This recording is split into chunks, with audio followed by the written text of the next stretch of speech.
پتنګ راغلی زه د ځمکې له امته یمه چې را پرېوتی ستا د سترګو له جنته یمه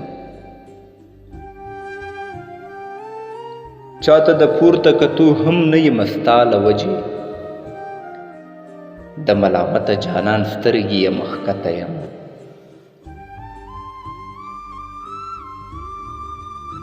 ټولې دنیا ته لاړ شه وګرځه که خپلې یې نه کړې پر ما ډاډه راځه زه ستا پخوانۍ پته یم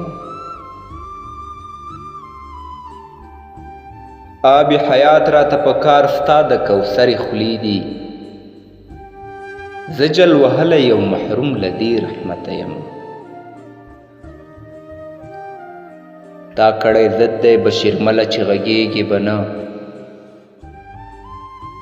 ضد کې خو زه تا نه پنځه ګوتې اوچته یم پتنګ راغلی زه د ځمکې له امته یمه چې را پرېوتی ستا د سترګو له جنته یم